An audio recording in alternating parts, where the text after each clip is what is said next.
TVK கூட்டணியில NR Congress தமிழ்நாட்டில் இணையுது. முதலமைச்சரே வந்திருக்கிறார் சார். புதுச்சேரி முதலமைச்சரே கூட்டணியில இங்க வந்தாச்சு. பயங்கரமா இருக்கு. சென்னையில சேர்ந்துட்டாரா சார்?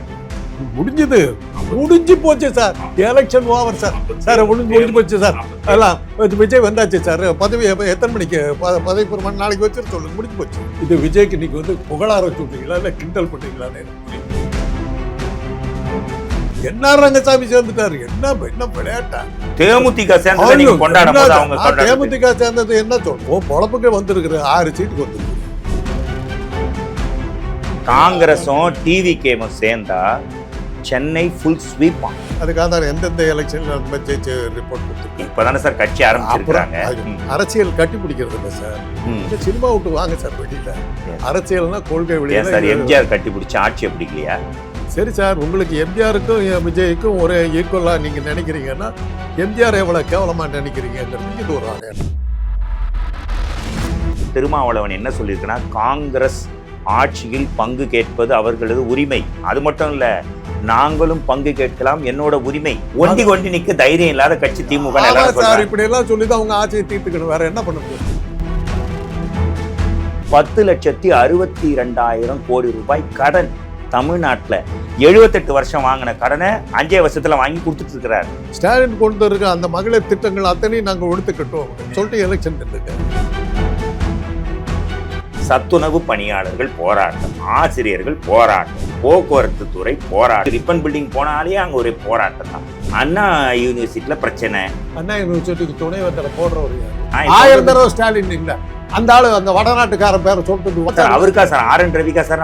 ஓட்டு போடல. இல்ல வெக்கமா இல்ல உங்களுக்கு? ஓட்டு போடாத இருக்கு. ஓட்டு போடாத ஒரு ஆளு கிட்ட அதிகாரத்தை கையில கொடுத்து வச்சிருக்கீங்களா? ஜெயிச்சே தனியா நின்று உதயசூரன் ஜெயிச்சே வரலாறே இல்ல சார். போன வாட்டி மட்டும்தான் கூட்டணி நின்னே மெஜாரிட்டி வாங்கினாங்க.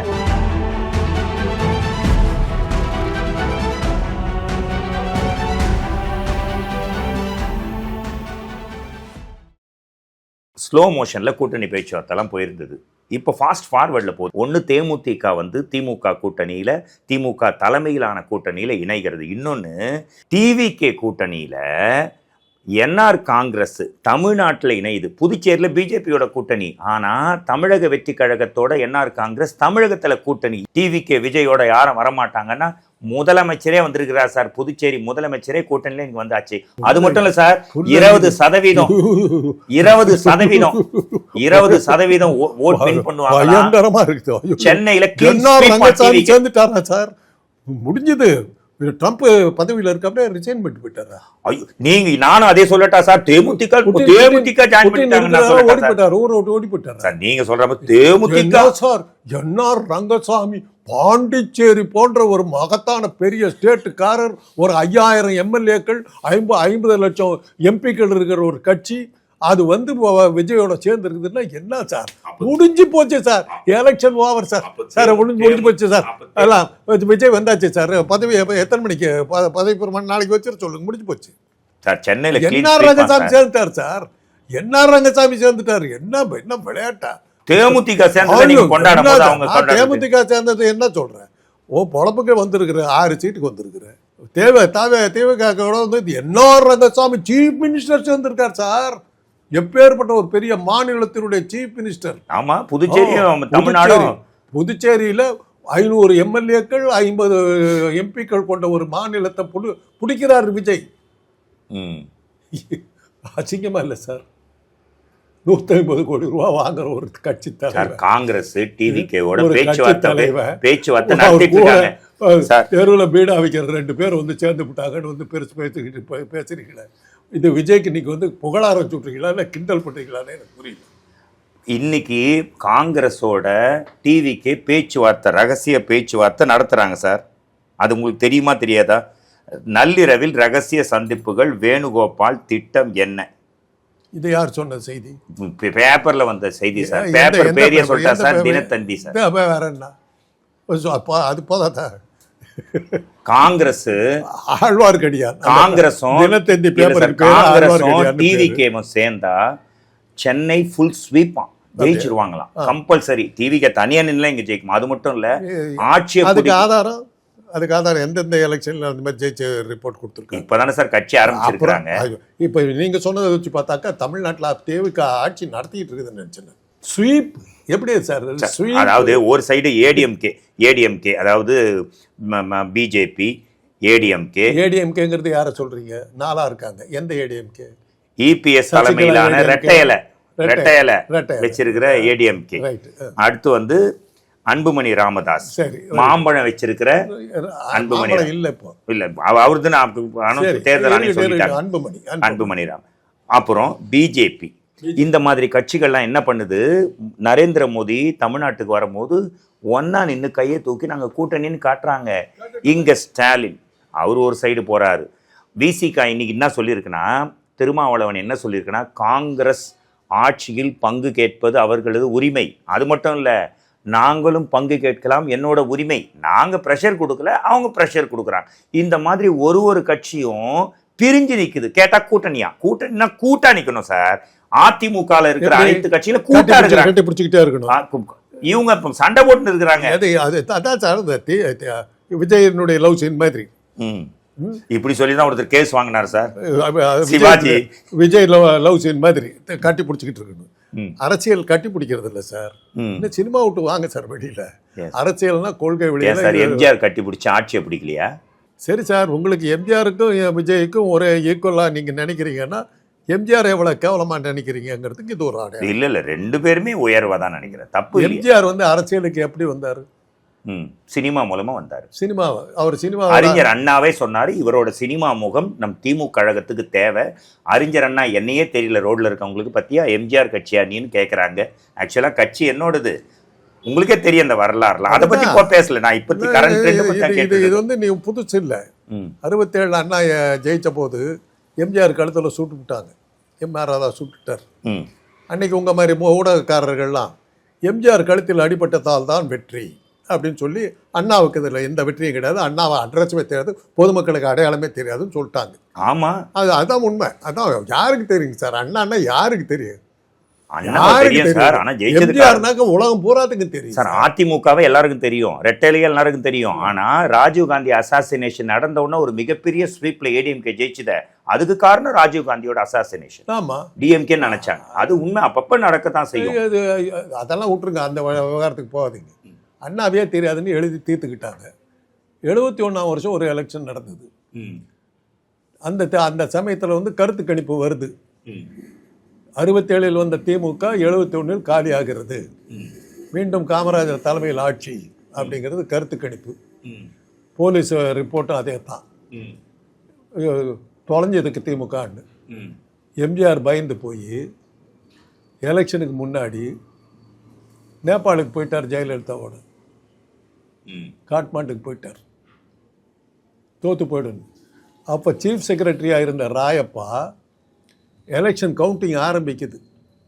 தேர்தல் முடிஞ்சு 10 மணி கூட ஆகலை, 8:30 மணிக்கு ஆரம்பிக்கிறாங்க. ஒரு பொட்டி கூட இன்னும் பிரித்து போட்டுக்கிட்டு இருக்காங்க. அப்போல்லாம் பிரித்து போட்டு அந்த முடியல. காமராஜரை போய் சந்திக்கிறார். ஐயா, போலீஸ் ரிப்போர்ட்டு எல்லா ரிப்போர்ட்டும் உங்களுக்கு ஆதரவாக வந்திருக்கு. எந்த இடத்துல பதவி பிரமாணம் பண்ணணும், எந்த ஹாலில் பண்ணணும், என்னைக்கு பண்ணணுங்கிற டேட் சொல்லிட்டிங்கன்னா ஏற்பாடு பண்ணுறதுக்கு ஈஸியாக இருக்கும். அப்புறம் இதெல்லாம் அந்த ஃபார்மாலிட்டிஸ் எல்லாம் பார்க்குறதுக்கு ஈஸியாக இருக்கும். சொல்லிட்டிங்கன்னா நான் சொல்கிறேங்க, முதல்ல கொஞ்சம் இது விட்டோம் அப்படின்ட்டு சொல்லி பேசி முடிச்சுட்டு 11:30 மணிக்கு வெளியே வர்றார். அது வரல இனிஷியல் அட்வான்ஸு இது ரிப்போர்ட்டு காங்கிரஸ் காங்கிரஸ் காங்கிரஸ் அப்படின்ட்டு. 11 மணிக்கு காங்கிரஸ் பின்னடைகிறது. தேர்தல் முடிவு வருது. 52 இடமோ 53 இடங்களில் இருந்த காமராஜர் தலைமையில் இருந்த காங்கிரஸ் 15 நிற்கிது. 134 இடங்களில் ஜெயித்து இருந்த திமுக 184 இடங்களில் ஜெயித்து அறுதி பெரும்பான்மையோடு நின்றது மாத்திரம் இல்லாமல் இன்னைக்கு வரல அந்த ரெக்கார்டு பிரேக் பண்ண விடலை. இன்னைக்கு வரல அந்த சாதனை எம்ஜிஆரால் கூட முறியடிக்கப்படவில்லை. தனியா ஜெயிச்சாரு. அன்னைக்கு இந்திரா காந்தி நின்னாங்க, கூட நின்னாங்க. தனியா என்னைக்குமே ஜெயிக்காது. அடுத்தது ஒன்று சொல்லிட்டுமா, இப்போ உங்க எதுக்கு பதில் சொல்றேன். தனியாவே ஜெயிக்கலைங்க, மக்கள் ஓட்டு போட்டி அளவு எடுத்தாங்க. அதெல்லாம் இல்லாட்டி போனால் எப்படி ஜெயிச்சிருப்பாங்க? என்ன வைத்தியப்பா முடியுமா? தனி கட்சியா ஒத்த கட்சியா சார் ஒண்டி கொண்டி நிக்க தைரியம் இல்லாத கட்சி திமுக சார் இப்படி எல்லாம் சொல்லிதான் அவங்க ஆட்சியை தீர்த்துக்கணும். வேற என்ன பண்ண முடியும்? ஒண்டி கொண்டி வாட பார்க்கலாம். ஒண்டி கொண்டி வாட அப்புறம் எதுக்கு சார் என்ன மாசம் 1000 ரூபாய் மகளிருக்கு உதவித்தொகை தந்தாரு, மாசம் கொடுத்துருந்தாரு, சந்தோஷம், எல்லாம் வாங்கினாங்க, ரொம்ப சந்தோஷம் தான். திடீர்னு பிப்ரவரி மாதம் பார்த்தா எல்லார் அக்கௌண்ட்லேயும் 5000 ரூபாய். என்னடா 5000 ரூபான்னா கோடை காலத்துக்கு எக்ஸ்ட்ரா 2000 ரூபாவாம், 3000 ரூபாய் சேர்த்து கொடுக்குறாராம், 5000. அதாவது ஓட்டுக்கு பணன்றத டிஜிட்டலைசேஷன் ஆக்குறாரு. மோடியை திட்டினவர் டிஜிட்டல் மயமாக்குறாரு, டிஜிட்டலைசேஷன் ஆக்குறாரு. அங்கே வச்சாங்க, அங்கே அவங்களுக்கு ஒரு அழகான ஒரு சூப்பரான ஒரு இது வச்சிருக்கிறாங்க பிஜேபி. என்னன்னா ஸ்டாலின் கொடுத்த 5000 போல் 12000 ரூபாய் வங்கி கணக்கில் போட போகும் மோடி. போட்டாரு.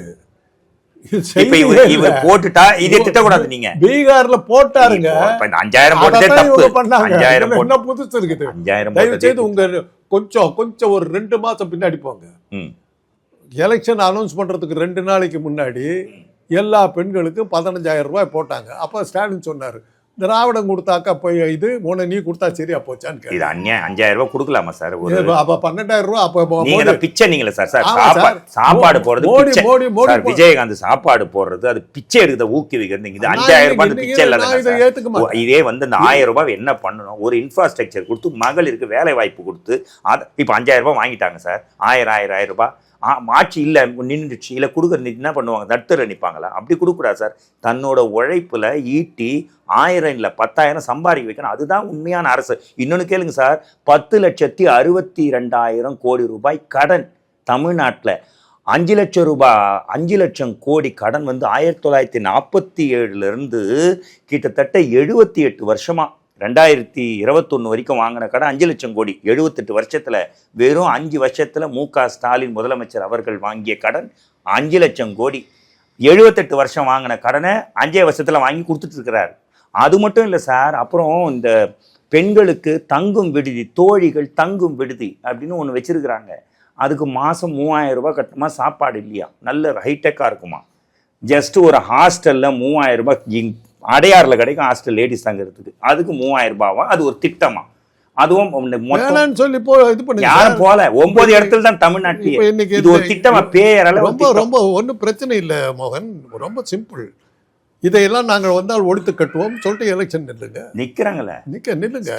உங்க கட்சியை சொல்லி திமுகவே ஒழித்து கட்டுவோம். அது இந்த ஸ்டாலின் கொண்டு இருக்க அந்த மகளிர் திட்டங்கள் அத்தனையும் நாங்கள் ஒழித்து கட்டுவோம்னு பிச்சை. நான் இன்னைக்கும் சொல்றேன், மீன் பிடிக்க கற்றுக் கொடு, மீனை கொடுக்காத. 5000 ரூபாய் கொடு, எதையுமே கொடுக்காத. ஃபைனலாக ஒரு அரசியல் சம்பந்தமாக 2026 எலெக்ஷனில் எல்லாமே ஃபேஸ் பண்ணுறாங்க.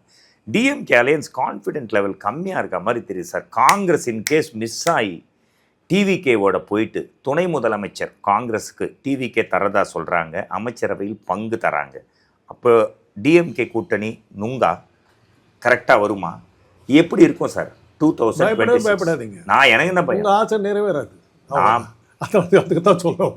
டிஎம்கே வந்துடுறீங்க. பரிதாபமாக நீங்கள் கனவு கண்டுக்கிட்டு டிஎம்கே எப்போ வராமல் போகும்னா, ஒரே ஒரு பாயிண்ட் தான் நான் எல்லா இடத்துலையும் சொல்றது, தேர்தல் நேர்மையாக நடந்தால் டிஎம்கே வராது சொல்லி முடிக்கிறது. அப்படி என்ன சார் நீங்க தானே சார்? அப்படி சார் அவதி டிஎம்கே எப்ப வராது?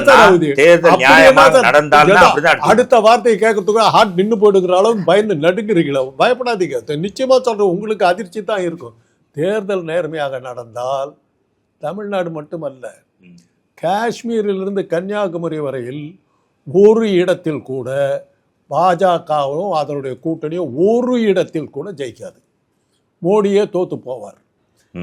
அவங்க வந்து ஒரு ஆணையத்து மேலேயே சார் அவசரமானதைங்க நியாயமா நடக்காம வந்துட்டாங்களா டிஎம்கே? ஆமா, போன வாட்டி மட்டும்தான் மெஜாரிட்டி சார். சார் டிஎம்கே நீங்க கேட்டீங்களே 100 சொல்லி முடிக்கிறேன் சார். போன வாட்டி மட்டும்தான் மெஜாரிட்டி. முடிக்க விடுங்க சார், பேச்சே கேட்க கூடாதுன்றது. இது வந்து இதுதான் டெக்னிக். பாஜக கூட்டம் என்ன பண்ணுவாங்கன்னா, நான் சேட்டலைட் டிவிக்கெல்லாம் போறதே கிடையாது. ஏன்னா நான் பேச ஆரம்பிச்சோன்னு குறுக்க புந்துருவாங்க. அவர் காந்தராஜுங்கிற பேர் அயோக்கியத்தனமான பேர் தெரியுமா ஆரம்பிச்சிடும், பேச விட மாட்டாங்க.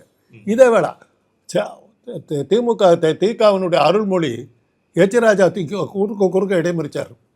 ஒரு விட்டுச்சு, ஐயர் பயந்துட்டார். அந்த பொண்ணு போட்டில் ஆடிங்க அது ஒரு டெக்னிக்கு. எதிராளியுடைய பேச்சை கேட்க விடாமல் அடித்து அந்த கருத்துக்களை கேட்க விடாமல் பண்ணுறது ஒரு டெக்னிக். அதை நீங்கள் பண்ணிக்கிட்டே இருக்கீங்க, முதல்ல இருந்து பண்ணிக்கிட்டு இருக்கீங்க. பாஜகவை பொறுத்தவரை அவங்க தைரியமாக இருக்கிறது ஒரே இது தான், தேர்தல் ஆணையத்தோட கூட்டணி வச்சுருக்காங்க. மற்றவெல்லாம் அரசியல் கட்சிகளோட கூட. இந்த எலெக்ஷனே, இப்போ நடக்க போகிற எலெக்ஷனே பொதுமக்களும் எதிர்கட்சிகளும் ஒரு பக்கம், தேர்தல் ஆணையமும் பாஜகவும் ஒரு பக்கம் இருக்காங்க. போன எலெக்ஷன் எப்படி இந்த எலெக்ஷன் திமுக போன எலெக்ஷன்ல ஜெயிச்சதுக்கு நீங்க காரணம் கேட்பீங்க. இல்ல நான் அதெல்லாம் கேட்கவே இல்ல உங்களுக்கு இப்ப இது இப்படி அனுமதி கொடுத்தீங்கன்னா நான் பேசுறேன். சரி. இல்ல அது அப்படியே மூடி மறைச்சன்னு உங்க சேனல்ல அது வர நான் எனக்கு ஒண்ணே ஒன்று தெரியணும், போன எலெக்ஷன் நியாயமா நடந்ததா? எனர்ஜியை வெயின் பண்ணிட்டு சரியா சரி சொல்லுங்க. எலெக்ஷன் கமிஷன் நேர்மையாக நடந்ததுன்றதை காட்டுறதுக்காக சில இடங்கள்ல அவங்க தோப்பாங்க. இப்ப நீங்க இந்த கேள்வி கேட்டீங்கல்ல, பெர்முடேஷன் கூட்டி கழிச்சு பாருங்க, திமுக எப்படி ஜெயித்தது, அந்த கேள்வி கேட்கறதுக்காக அந்த கேள்வி. இப்ப திமுக இந்த இடத்துலயும் ஜெயிச்சிருந்ததுன்னு வச்சுக்கோங்க, நியாயமா காட்டணும்னா ஏன் டிஎம்கேக்கு சீட்டு வர அளவுக்கு கொடுக்கணும்? பேசுங்க சார். கம்மியா ஒரு 25 சீட்டு குடிச்சிட்டு இவங்க போன வாட்டியே ஜெயிச்சிருக்கலாமே. அது அவங்க கிட்ட சொல்லியிருக்கணும். இந்த அளவுக்கு அவங்களுக்கு புத்தி இல்லை, ஜெயிக்க வச்சாங்க. இப்போ இந்த கேள்வி அடுத்த கேள்வி கேட்டீங்கல்ல, அந்த கேள்வியெல்லாம் கேட்கறதுக்காக தான் அந்த வாய்ப்பை கொடுத்து நாங்கள் வந்து தேர்தல் கமிஷனை கையில் வைத்திருந்தால் இந்த இடத்தில் நாங்கள் விட்டு கொடுத்துருப்போமா? இப்போ கேட்டிங்கல்ல, இந்த மாதிரி கேள்விகள், இந்த அறிவுபூர்வமான கேள்வியெல்லாம் கேட்கறதுக்காக. சார் ஒன்று வச்சுங்க சார், எதிரில் இருக்கவன மடையன்னு நினச்சிட்டு பேசாதீங்க, அவ்வளோதான். நான் பாஜகக்காரர்கள் சொல்கிறது அவ்வளோதான். அவங்களுக்கும் கொஞ்சம் தெரியும்னு நினைக்கிறேன். சூதுமிக செஞ்சே ஜெயிக்கலாம்னு நினச்சிக்கிட்டு இருக்காதீங்க. தேர்தல் நேர்மையாக நடந்தால், ஞானேஷ்குமார் யோகியமான மனிதராக இருந்தால், மனசாட்சி உள்ள மனிதராக இருந்தால், இந்த நாட்டில் ஜனநாயகம் இருக்க வேண்டும் என்று நினைத்தால், அவர் யோக்கியமாக நடந்தால், பாஜக தோல்வி எழுதப்பட்டு விட்டது, நிர்ணயிக்கப்பட்டு விட்டது, முடிஞ்சு போச்சு. தமிழ்நாட்டில், இந்தியாவில், தமிழ்நாடு இல்லை இந்தியாவில், தமிழ்நாட்டில் இந்தியாங்கிற அது தமிழ்நாடு இப்போ இந்தியாவில் இல்லையா சார்? பிஜேபி விட்டுருங்க சார், ஏடிஎம்கேவா டிஎம்கேவா தமிழ்நாட்டில்? ஏடிஎம்கேங்கிறது எந்த கட்சி? யாருக்கு 4 இருக்குது, யாரை சொல்றீங்க? ரெட்டையில யாருக்கிட்ட இருக்குது? இப்போ இபிஎஸ் அவர்கள் அந்த கட்சி ஜெயிக்கும்ன்றீங்க. நான் கேட்குறேன் சார். இல்லை, இப்போ 10 பை எலெக்ஷன் நடந்தது இல்லை? ஆமாம், ஜெயிக்கல. 10 தோல்வி பழனிசாமி தானே பேர். ஆமாம், கடைசி 3 தேர்தலில் நிற்கவே இல்லாமல் போயிட்டாரு இல்லை? ஆமாம். அப்படி இருக்கும்போது அவர் ஜெயிப்பார் நீங்க சொல்றீங்கன்னா கேட்டுக்க வேண்டியது இல்லை சார். 10 தேர்தல் நீங்கள்ல, அது தவறு. ஏன்னா ஒரே ஒரு பொது தேர்தலில் தான் தோத்துருக்காரு, மற்றதெல்லாம் எம்பி எலெக்ஷன், பை எலெக்ஷன், தோத்தாரா இல்லையா? பொது தேர்தலை பத்தி தோத்தாரா இல்லையா? தோத்தாரு. பொது தேர்தல் ஒண்ணுதான், அவ்வளவுதான். இது இப்படி ஒரு சால் ஜாப் சொல்லிக்கிறீங்க. அப்படிதான். அந்த தேர்தலில் தான் அவர் ஜெயிப்பாருன்னு அர்த்தம். அப்ப அது அந்த தேர்தல் வந்தாக்கா அதுல தான் ஜெயிப்பாரு, மற்ற எல்லா தேர்தலையும் தோப்பார். 10 தோல்வி பழனிசாமின்னு பேர் வாங்கினார். ரெட்டை இலையை வச்சுக்கிட்டு தோத்து போன ஒரே ஆசாமி அவர் தான். ரெட்டை இலையை குப்பை இலையாக்கி, மக்கி போன இலையாக்கி, குப்பை இலையாக்கி மாத்தினது பழனிசாமி தான். இன்னைக்கு அவர்கிட்ட யார் இருக்கிறா? உதயசூரியனை வச்சு ஜெயிக்க முடியல, இது வரைக்கும் வரலாறே இல்ல. சார் உதயசூரியன் தோத்து இருக்கு சார். ஜெயிச்சே தனியா நின்று உதயசூரியன் ஜெயிச்சே வரலாறே இல்ல சார். போன வாட்டி மட்டும்தான் கூட்டணி நின்னே மெஜாரிட்டி வாங்கினாங்க, இது வரைக்கும் மெஜாரிட்டி கூட வாங்கினதில்ல. எத்தனை தடவை தான் சொல்றது? ஒரு ஆபரேஷன் பண்ணும்போது 10 பேர் சேர்ந்து தான் பண்ணுவோம். சீஃப் டாக்டருக்கு தான் பேரு, அவ்வளவுதான். இந்த சர்ஜரி யார் பண்ணா? டாக்டர் ரங்கபாஷ்யம் பண்ணார். ரங்கபாஷ்யமா பண்றாரு. ரங்கபாஷ்யத்துக்கு இப்ப எனக்கு வந்து பைபாஸ் பண்ணாங்க, டாக்டர் பாஷி தான் பண்றாரு. அதுக்கு முன்னாடி எனக்கு வந்து அந்த ரிப்ஸை உடைக்கிறது, எடுத்து கொடுக்குறது, எல்லாம் எடுத்து கொடுத்து வெசலை எடுத்து கொடுக்குறவரெல்லாம் அசிஸ்டன்ட் பண்றாங்க. வெசல் எடுத்து கொடுத்தப்பறம் அந்த கிராஃப்டிங் மாத்திரம் தான் பாஷி பண்றாரு. ஆனா அந்த சர்ஜரியை செஞ்சது வந்து பாஷி. மோகன் ஆகிய என்ன அரெஸ்ட் பண்ண போறேன் அப்படின்னீங்க, உங்களை டிஜிட்டல் அரெஸ்ட் பண்ணியிருக்கோம். தேங்க்யூ. இந்த மாதிரி டிஜிட்டல் சிறைச்சாலையில நான் டாக்டரா இருந்திருக்கேன். இல்லை, இந்த கம்பிகள் எனக்கு பழக்கம், எனக்கு ஒன்றும் பேர் புதுசு இல்லை.